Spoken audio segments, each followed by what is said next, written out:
हे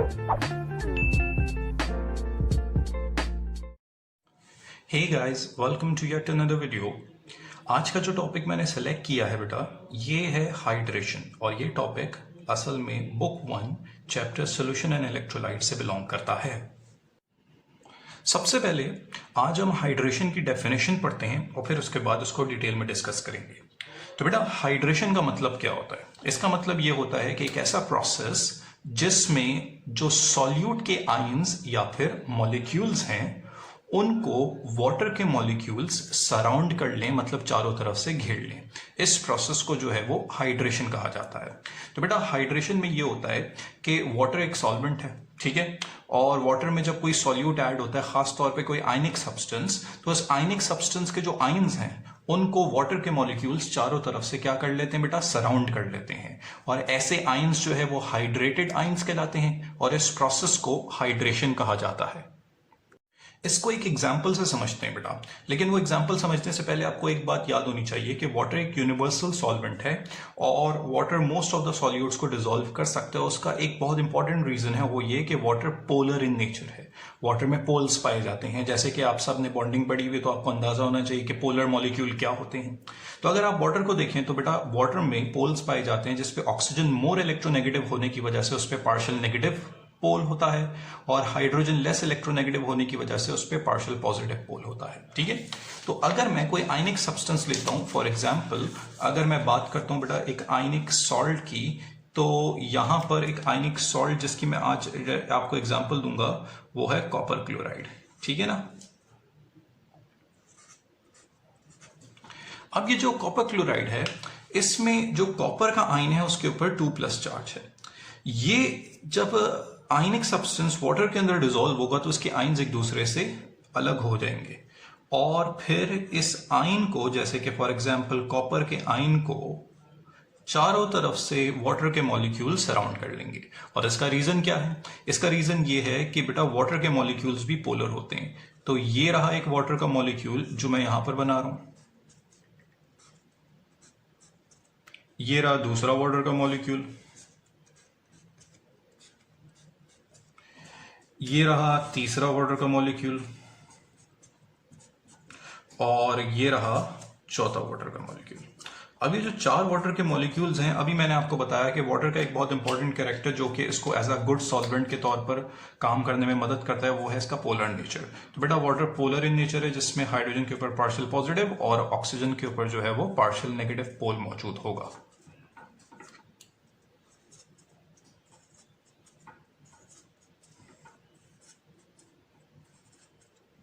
तो अब होगा क्या? अब होगा ये कि वाटर के मॉलिक्यूल्स का जो नेगेटिव एंड है, ठीक है, वो इस सॉल्ट का जो पॉजिटिव आयन है उसको अपनी तरफ क्या करना शुरू कर देगा बेटा? अट्रैक्ट। तो यहां पर जो अट्रैक्शन पैदा होगी वो होगी between a positive ion and the negative end of molecule of water. तो इस तरीके से यहां पर इस कॉपर के आयन को चारों तरफ से ये वाटर के मॉलिक्यूल क्या कर लेंगे बेटा? सराउंड कर लेंगे। और ऐसा जो आयन है ये कहलाता है हाइड्रेटेड आयन, ठीक है ना। अब ये आयन चारों तरफ से वाटर के मॉलिक्यूल से क्या हो चुका है बेटा? सराउंड।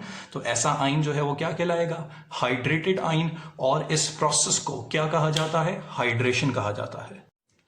तो भाई अब जरा देख लेते हैं कि यही बात मैंने यहां पर पीछे लिखी हुई भी है, वो ये कि water can dissolve ionic substances. उसका रीजन क्या है? बड़ी आसानी से और आयनिक सब्सटेंस को ये डिसॉल्व कर सकता है रेडिली, क्योंकि यहां पर अट्रैक्शन होती है between positive ion of solute, ठीक है, and negative end of water molecule. Water molecule का नेगेटिव एंड और जो सॉल्यूट जो डिसॉल्व हो रहा है उसके पॉजिटिव आयन के दरमियान अट्रैक्शन होगी, या इसका रिवर्स, मतलब negative ion of solute with positive end of water molecule. इस फिनोमेना को क्या कहा जाता है बेटा? हाइड्रेशन कहा जाता है। अच्छा, अब हम बात करते हैं कि बेटा ऐसे कौन से फैक्टर्स हैं जो कि हाइड्रेशन को अफेक्ट कर सकते हैं, हाइड्रेशन ऑफ एन आयन को अफेक्ट कर सकते हैं। कुछ आयन्स ऐसे होते हैं जो कि बड़ी आसानी से हाइड्रेट हो जाते हैं और कुछ आयन्स ऐसे होते हैं जो कि बड़ी मुश्किल से हाइड्रेट होते हैं। तो ऐसे कौन से फैक्टर्स हैं जिनकी वजह से आयन्स आसानी से हाइड्रेट होंगे या फिर मुश्किल से हाइड्रेट होंगे? तो पहला factor, magnitude of charge on ion. Ion के ऊपर जितना ज्यादा चार्ज मौजूद होगा वो आयन उतनी ही आसानी से क्या हो सकता है बेटा, हाइड्रेट हो सकता है। ठीक है ना। तो आपको ये बात याद रखनी होगी कि ज्यादा चार्ज रखने वाला जो आयन है वो ज्यादा आसानी से क्या हो सकता है, हाइड्रेट हो सकता है। फॉर एग्जाम्पल, एक आयन के ऊपर अगर +1 चार्ज है और दूसरे आयन के ऊपर अगर +2 चार्ज है या तीसरे आयन के ऊपर +3 चार्ज है, तो जिसपे सबसे ज्यादा चार्ज है, जिसके ऊपर सबसे ज्यादा चार्ज का मैग्नीट्यूड है +3, वो सबसे आसानी से जो है वो क्या हो जाएगा, हाइड्रेट हो जाएगा। तो पहली बात जो आपको याद रखनी है, magnitude of charge on ions is directly proportional to ease of hydration. Hydration होने की जो आसानी है उससे मैग्नीट्यूड ऑफ चार्ज का डायरेक्ट रिलेशन है। जितना ज्यादा मैग्नीट्यूड ऑफ चार्ज होगा, ईज ऑफ हाइड्रेशन भी उतनी ही ज्यादा होगी, मतलब उतनी आसानी से वो आयन जो है वो क्या कर जाएगा बेटा, हाइड्रेट कर जाएगा। तो अगर मैं इसको कुछ एग्जांपल से आपको दिखाने की कोशिश करूं तो बेटा मैं 3 किस्म के आयन्स आपको दिखा रहा हूं। एक पोटेशियम आयन, एक कैल्शियम आयन और एक एल्युमिनियम आयन। तो मैं आपसे पूछूं इन तीनों में आयन्स में से कौन सा आयन जो है वो सबसे आसानी से हाइड्रेट हो सकते हैं, तो आप देख के ही बता सकते हैं। अगर हम इसके सिर्फ मैग्नीट्यूड ऑफ चार्ज की बात करें तो पोटेशियम पे सिर्फ 1+ चार्ज है, कैल्शियम पे 2+ और एल्युमिनियम पे 3+। तो क्योंकि एल्युमिनियम पे मैग्नीट्यूड ऑफ चार्ज सबसे ज्यादा है तो ये सबसे आसानी से हाइड्रेट होगा, इसकी ही ईज ऑफ हाइड्रेशन सबसे ज्यादा होगी। ये बात समझ में आ गई। दूसरा जो फैक्टर जो कि यहां पर हाइड्रेशन को अफेक्ट कर सकता है वो है साइज ऑफ आयन। बेटा आयन का साइज जितना बड़ा होगा, ये बात याद रखना, वो उसकी ईज ऑफ हाइड्रेशन उतनी ही मुश्किल होती जाएगी, उतनी ही कम होती जाएगी। या फिर इसको आप ये याद रख लें कि साइज जितना बढ़ता जाएगा, हाइड्रेशन की आसानी उतनी ही कम होती जाएगी, आयन उतनी ही मुश्किल से हाइड्रेट होगा। तो इसको जो है वो जरा एग्जाम्पल से देख लेते हैं। बेटा यहां पर अगर मैं आपके पास इन्हीं तीनों की एग्जाम्पल दूं तो इसमें देखते हैं, इनके साइज की बात करते हैं। तो सबसे पहले पोटेशियम बेटा यहां पर इसका एटॉमिक नंबर जो है वो है 19। इसका मतलब ये है कि पोटेशियम के पास 19 जो है वो इलेक्ट्रॉन्स मौजूद होंगे, लेकिन क्योंकि इसके ऊपर अभी 1+ चार्ज है, इसका मतलब इसने एक इलेक्ट्रॉन लूज कर दिया, तो इसके पास अब जो है वो सिर्फ कितने इलेक्ट्रॉन्स रह गए बेटा, 18 इलेक्ट्रॉन्स रह गए। ठीक है, तो 18 इलेक्ट्रॉन्स इसके पास है। कैल्शियम की अगर हम बात करें तो बेटा कैल्शियम जो है वो उसका एटॉमिक नंबर है 20, मतलब उसके पास 20 इलेक्ट्रॉन्स होने चाहिए, लेकिन इसका 2+ चार्ज है, मतलब इसने 2 इलेक्ट्रॉन लूज कर दिए, तो इसका मतलब इसके पास भी कितने इलेक्ट्रॉन रह गए बेटा, 18 इलेक्ट्रॉन रह गए। और अगर मैं बात करूं एल्युमिनियम की तो एल्युमिनियम का एटॉमिक नंबर क्या है, 13, मतलब इसके पास 13 इलेक्ट्रॉन है, लेकिन इसके ऊपर चार्ज क्या है, 3+, मतलब इसने 3 इलेक्ट्रॉन लूज कर दिए, तो अब इसके पास सिर्फ कितने इलेक्ट्रॉन्स रह गए हैं, 10 इलेक्ट्रॉन्स रह गए हैं। चलो अब इनका स्ट्रक्चर बना के देखते हैं। तो बेटा अगर मैं पोटेशियम की बात करूं तो पोटेशियम के पहले शेल में 2 इलेक्ट्रॉन्स आएंगे, दूसरे शेल में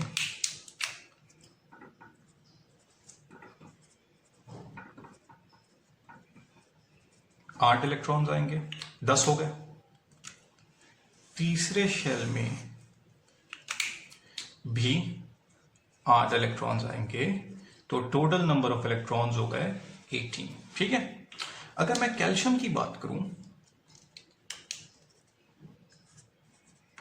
कैल्शियम के पहले शेल में आएंगे 2 इलेक्ट्रॉन्स, दूसरे शेल में आएंगे 8 इलेक्ट्रॉन्स और तीसरे शेल में भी 8 इलेक्ट्रॉन्स आएंगे, तो टोटल नंबर ऑफ इलेक्ट्रॉन्स कितने हो गए बेटा, 18 हो गए।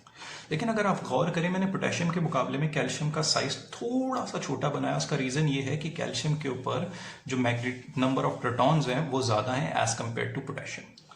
पोटेशियम के न्यूक्लियस में 19 प्रोटॉन थे, क्योंकि इसका एटॉमिक नंबर 19 है, तो 19 प्रोटॉन्स इन 18 इलेक्ट्रॉन्स को अपनी तरफ क्या कर रहे थे, अट्रैक्ट। लेकिन कैल्शियम के न्यूक्लियस में 20 प्रोटॉन्स हैं जो कि इन 18 इलेक्ट्रॉन्स को अपनी तरफ क्या कर रहे हैं, अट्रैक्ट कर रहे हैं। तो क्योंकि ज्यादा प्रोटॉन्स हैं जो इलेक्ट्रॉन्स को अट्रैक्ट कर रहे हैं, तो इलेक्ट्रॉन स्लाइटली करीब आ जाएंगे, जिससे इस कैल्शियम का साइज स्लाइटली जो है वो क्या हो जाएगा बेटा, कम हो जाएगा एज कंपेयर टू पोटेशियम।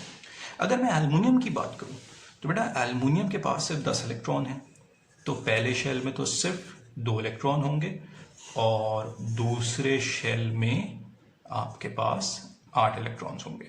तो टोटल नंबर ऑफ इलेक्ट्रॉन्स जो है वो कितने हो जाएंगे बेटा, 10 हो जाएंगे। तो आप देख सकते हैं इन तीनों में सबसे छोटा जो साइज है वो किसका है, एल्युमिनियम का। तो साइज जितना छोटा होगा हाइड्रेट होने की ईज उतनी ही बढ़ जाएगी। तो इसका मतलब क्या है, इन तीनों में से सबसे आसानी से हाइड्रेट कौन हो सकता है बेटा, एल्युमिनियम।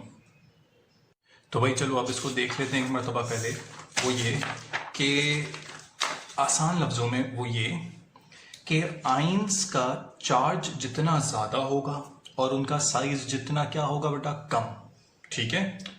तो उस वक्त वो उनकी चार्ज डेंसिटी उतनी ही क्या होगी, ज्यादा। तो बेटा एक टर्म होती है जिसे कहते हैं चार्ज डेंसिटी, और चार्ज डेंसिटी जो है वो किस किस पे डिपेंड करती है, एक मैग्नीट्यूड ऑफ चार्ज पे और दूसरा साइज ऑफ आयन पे। जितना मैग्नीट्यूड ऑफ चार्ज ज्यादा होगा और आयन का साइज जितना छोटा होगा, चार्ज डेंसिटी उतनी ही क्या होगी, ज्यादा। और जितनी चार्ज डेंसिटी ज्यादा होगी आयन उतनी ही आसानी से हाइड्रेट हो जाएगा। अब वाटर ऑफ क्रिस्टलाइजेशन की बात कर लेते हैं। देखो बेटा, जब कोई सॉल्यूट पानी के अंदर डिसॉल्व हो गया और उसको वाटर के मॉलिक्यूल्स ने चारों तरफ से सराउंड कर लिया, तो इस वक्त यहां पर याद रखो इनफाइनाइट नंबर और वाटर मॉलिक्यूल्स उस आयन को चारों तरफ से क्या कर लेंगे, सराउंड। उसकी कोई फिक्स्ड डेफिनेट वैल्यू नहीं है, ठीक है ना। तो in solution indefinite number of water molecules surround the ions, ठीक है। लेकिन अगर मैं ऐसे ही किसी सॉल्ट के सॉल्यूशन को इवेपोरेट करना शुरू करूंगा तो आहिस्ता आहिस्ता करके उसमें से पानी इवेपोरेट होता जाएगा और सॉल्ट के क्रिस्टल्स बनते जाएंगे, ठीक है ना। When such salt solution is evaporated then the salt crystallize. लेकिन जब सॉल्ट के क्रिस्टल्स बन जाएंगे तो हमें ऐसा लगेगा कि वो बिल्कुल ड्राई हो गया और उसमें वाटर के मॉलिक्यूल सारे इवेपोरेट कर गए हैं। लेकिन कुछ definite number of water molecules उस सॉल्ट के साथ जुड़े रह जाएंगे। वो जो कुछ definite number of water molecules जो कि उस सॉल्ट के साथ जुड़े रह जाएंगे उन्हें क्या कहा जाता है, वाटर ऑफ क्रिस्टलाइजेशन, ठीक है ना। तो सॉल्ट के जो क्रिस्टल्स हैं विच अपीयर टू बी ड्राई, लेकिन वो इन रियलिटी ड्राई नहीं होते, उसमें कुछ वाटर के मॉलिक्यूल्स मौजूद होते हैं और उन वाटर के मॉलिक्यूल्स जो कि उस क्रिस्टल ऑफ सॉल्ट के साथ रह जाते हैं उन्हें वाटर ऑफ क्रिस्टलाइजेशन कहा जाता है। और ऐसे सॉल्ट्स को, such salts are called hydrated salt. अब हर जो सॉल्ट है उसके साथ एक definite number of water molecules हैं जो कि हर सॉल्ट का अलग होता है। जैसे कि कॉपर सल्फेट को पेंटाहाइड्रेट कहते हैं, उसका रीजन यही है कि उसमें 5 वाटर के मॉलिक्यूल्स उसके वाटर ऑफ क्रिस्टलाइजेशन में मौजूद होते हैं। और मैग्नीशियम क्लोराइड हेक्साहाइड्रेटेड होता है क्योंकि उसमें 6 वाटर के मॉलिक्यूल्स वाटर ऑफ क्रिस्टलाइजेशन का काम कर रहे होते हैं। अच्छा बेटा, इसीलिए मैंने जब कॉपर क्लोराइड की बात की थी CuCl2, तो इसमें मैंने 4 वाटर के मॉलिक्यूल्स दिखाए थे, क्योंकि इसका अगर मैं आपको पूरा फॉर्मूला दिखाऊं जो इसके हाइड्रेटेड सॉल्ट का होता है तो वो होता है CuCl2.4H2O। समझ में आई ये बात, ये भी एक हाइड्रेटेड सॉल्ट है। अच्छा, एंड में जो बात आपको याद रखनी है कि अगर मैं किसी हाइड्रेटेड सॉल्ट को मजीद हीट करूं तो क्या होगा। बेटा एक एग्जांपल यहां पर मैंने जैसे कॉपर सल्फेट की दी थी, तो अगर मैं कोई हाइड्रेटेड सॉल्ट लेता हूं CuSO4.5H2O, ये अभी कौन सी स्टेट, सॉल्ट, ऑब्वियसली आयनिक सब्सटेंस सॉलिड स्टेट में होगा। तो अगर इसको मैं मजीद हीट करूं तो क्या होगा, इसके जो वाटर ऑफ क्रिस्टलाइजेशन है ये वो भी लूज कर देगा और वो भी इवेपोरेट होके वेपर्स फॉर्म में आ जाएंगे और सिर्फ सॉल्ट रह जाएगा, ठीक है, CuSO4 सॉलिड फॉर्म में, क्योंकि इसके जो वाटर ऑफ क्रिस्टलाइजेशन है वो भी अब इवेपोरेट कर गया और वो कौन सी स्टेट में आ गया भाई, गैस में, ठीक है। अब ऐसा सॉल्ट क्या कहलाएगा, ऐसा सॉल्ट जो है वो कहलाएगा एनहाइड्रस सॉल्ट। तो बेटा एनहाइड्रस सॉल्ट जिसमें कोई वाटर का मॉलिक्यूल अब मौजूद ना हो और वाटर ऑफ क्रिस्टलाइजेशन भी इवेपोरेट कर गए हो। आई होप आपको ये टॉपिक जो है वो समझ में आया हो। तो चैनल को सब्सक्राइब करना ना भूलें ताकि जब भी कोई नई वीडियो अपलोड हो तो आपको नोटिफिकेशन आ जाए, और अपने फ्रेंड्स के साथ अपने सर्कल में इसको यहाँ पर शेयर करें ताकि आपके साथ साथ सबकी जो है वो कुछ ना कुछ इस मुश्किल वक्त में हेल्प हो सके। Thank you.